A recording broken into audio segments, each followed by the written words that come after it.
bulan. Nah, tetapi sejak awal saya sudah punya komitmen waktu itu di depan pengurus yayasan ada Pak Taufikur Rahman Ruki, Pak Chandra Hamzah, ada Pak Sus waktu itu, bahwa untuk modal dasar nggak apa-apa dari saya dulu. Nah, programnya tetap konsisten, hanya dua yang tadi saya sampaikan. Ya, solusi kesehatan bekerja sama dengan BPJS ataupun penataan karir.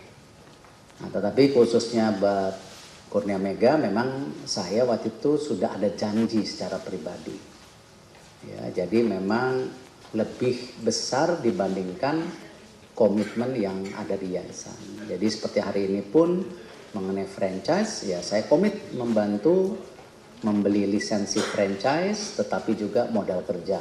Ya, tinggal Mbak Azizah keringetannya, ya kan, dan niatnya itu aja.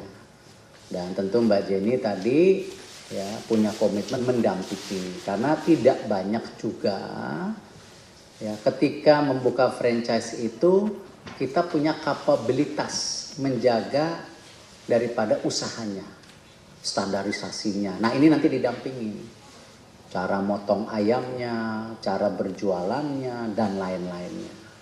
Supaya apa? Tadi tingkat kesuksesan franchise-nya tinggi. Tadi Mbak Jenny bilang 80% kesuksesan franchise ini dari individu yang mendapatkan franchise. Karena memang yang berjualan kan itu. Nah, itu yang alhamdulillah Mbak Jenny juga tadi punya komitmen mendampingi. Jadi itu sementara. Ya, terakhir satu lagi. Nah, ini semangat gitu loh. Ya. Yes. Nah, itu dong.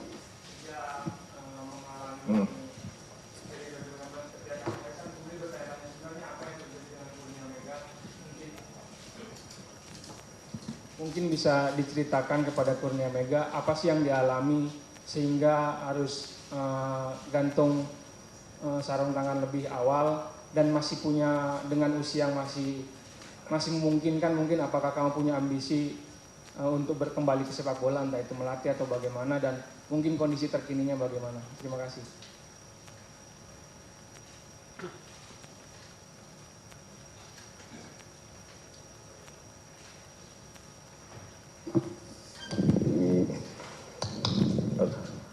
Ya, untuk penyakit dari 2017 sampai saat ini kondisi saya memang masih kurang lebih 5% di penglihatan. Untuk fisik ya alhamdulillah juga masih tetap jaga kondisi. Terus untuk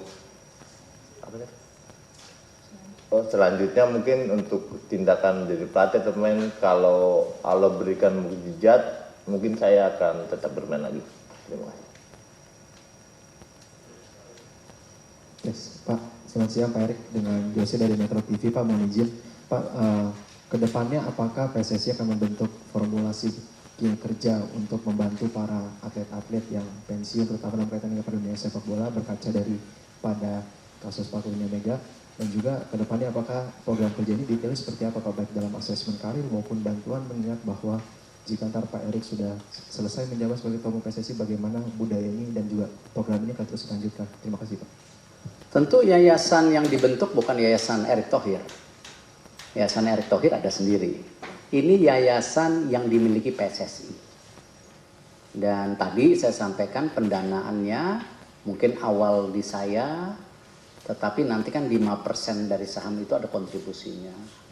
Nah, program besarnya ada dua. Tapi tentu karena ini yayasan baru terbentuk, Pak Sekretaris, Pak Sus juga sedang bekerja sama dengan beberapa program.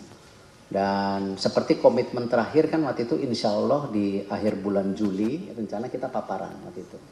Program-programnya seperti apa. Ya, yang pasti tadi mengenai kontinuitas kesehatan, yaitu udah ada institusinya BPJS, ya. Nah, tentu yang menarik mengenai pelatihan-pelatihan pada saat masih bermain dan pasca sudah tidak bermain. Kadang-kadang banyak generasi muda kita yang U17 ya melihat, wah, saya jadi bintang. Tapi ingat loh, dari program-program PSSI, saya tidak mau sebutkan salah satunya ya. Ada salah satunya yang Jumat ini saya kunjungi, berapa puluh anak ya yang dididik, ya, direkrut, dididik, dikirim ke luar negeri, nah gitu kan. Tapi yang berhasil hanya 5 main di tim nasional. Artinya apa? Ada tingkat mayoritas yang tersisih. Nah, yang tim nasional ini yang yayasan akan jaga. Nah, yang tersisih kembali main di klub. Ya, itulah saya bilang standarisasi klub di liga harus terjadi. Ya, jangan pemain ini lagi bagus-bagusnya dipakai, nanti cedera dibuang. Nah, asuransi tidak ada. Nah, ini yang saya mau. Dan hari ini saya ketemu pemilik-pemilik klub nanti malam jam 7. Ya, untuk memastikan mereka punya komitmen transformasi liga sesuai dengan roadmap yang kita mau. Salah satunya perlindungan pemain juga gitu. Ya. Oke, cukup? Oh, masih yang ini? Oke. Ya.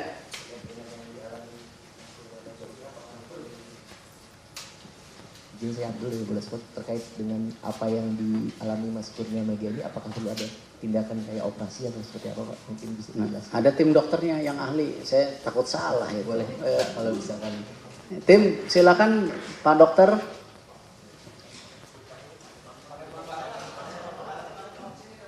Ini yang jagain saya selama COVID, Dokter Asep nih. Ayo dok.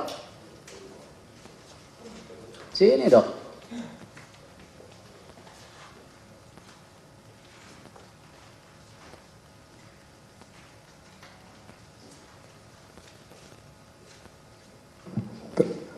Terima kasih Pak Erik, Pak Sus.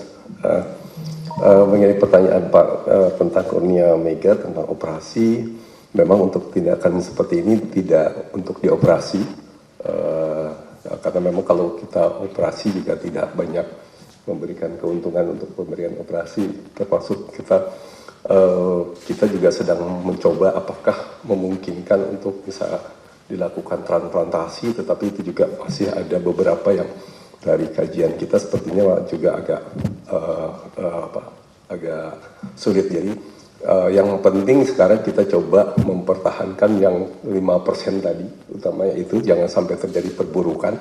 Yang kedua, kalau misalkan ada takdir yang bagus, bisa lebih baik gitu. Itu yang kita harapkan. Jadi itu yang sedang kita upayakan dari tim dokternya dan kelainannya dari Pak Kurnia Mega ini. Demikian.